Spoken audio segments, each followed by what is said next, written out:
My name is Catherine Simic-Harris. I'm interviewing my grandfather, James Fox, about his service in the Korean War. And what can you tell me about your life growing up? Where did you live? What was the influences you had? Now, I was born and raised in San Francisco, as was my older sister. My parents were born and raised in Budapest, Hungary, and they escaped to this country before the situation got such that they couldn't get out. So they came over in the 20s, and both my sister and I were born in the United States. And my folks went to school to earn their U.S. citizenship, which has always been a very proud thing for me to say, because it meant so much to them. We were raised, the four of us, believing in freedom and being in a country where we could grow and not feel threatened by the government or whatever. And I carried those values with me my entire life.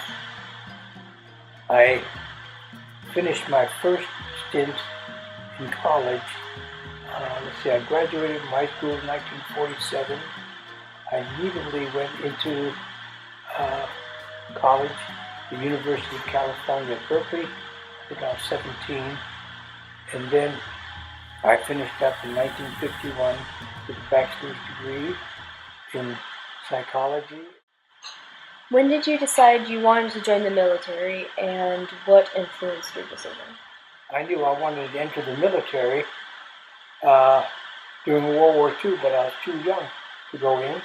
Plus, I was in school, and I wanted to finish my baccalaureate degree at the university before going in. What did your parents think of your decision, and were they influential? My parents were very influential in my whole life, and they were also very supportive of my decision, because initially I wanted to go right in after having only completed 2 years of college, and they thought it would be a good idea if I finished college first, and then I could pursue my doctorate degree later. And I agreed with them, and so I did get my bachelor's degree, and then went in. Which branch did you go into? I went into the United States Air Force in August of 1951, and while waiting for my flight training class to nail it together, I went through basic training as a private, and I finished that and became a private first class. I had one stripe, and I was very proud of that stripe. Where were you receiving your training? When I started, I mentioned I went to San Antonio, Texas, and went through basic training as a private. And I arrived there, typical Joe College, had a green jersey shirt, as I recall, nice slacks, a belt buckle with my college on it, and my blue suede shoes. And they gave me a pith helmet and a canteen of water and put me out in the field in 116 degrees with a sledgehammer. My first job, my first military job, was breaking cement slabs and loading them on a high-deck truck. Where did you serve? Temporarily, and I went to Tokyo to a base. It was that was up in the northern section, and then I flew over the water of Japan towards the Russian-held land called Vladivostok, and we toured that area to prevent the Russian MiGs coming over. So I was then transferred down to the southern tip of Japan, and from there we worked our way over to Korea. And we flew back and forth to Korea, flying combat.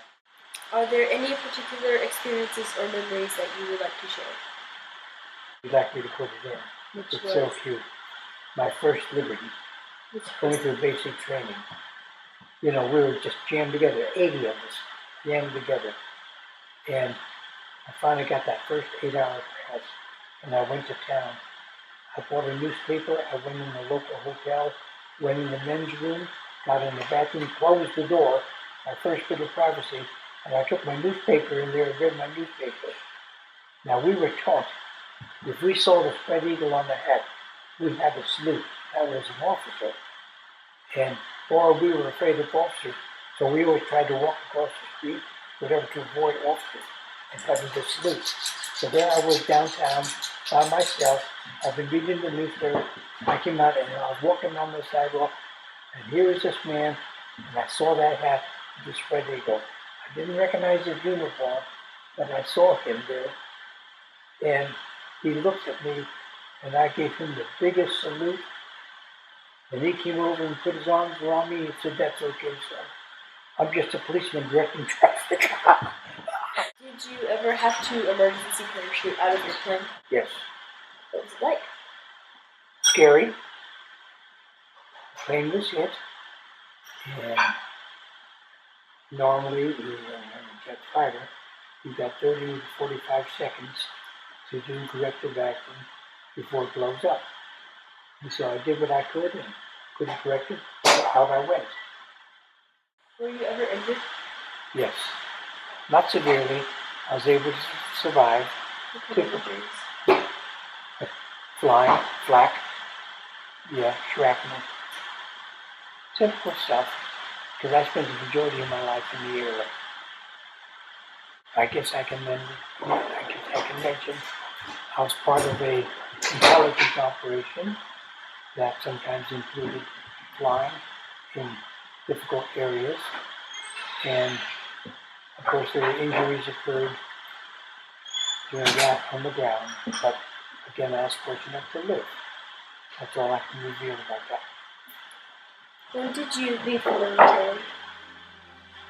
I left several times, and then I was pulled back in.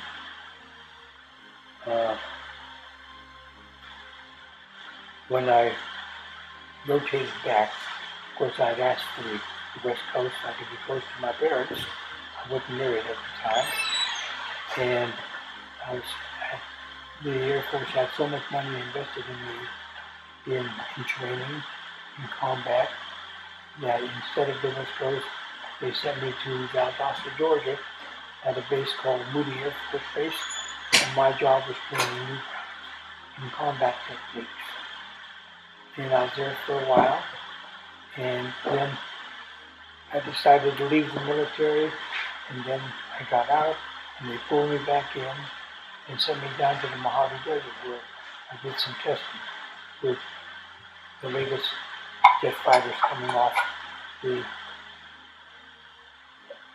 factory, and I could get out some of the bugs before they were released to the military.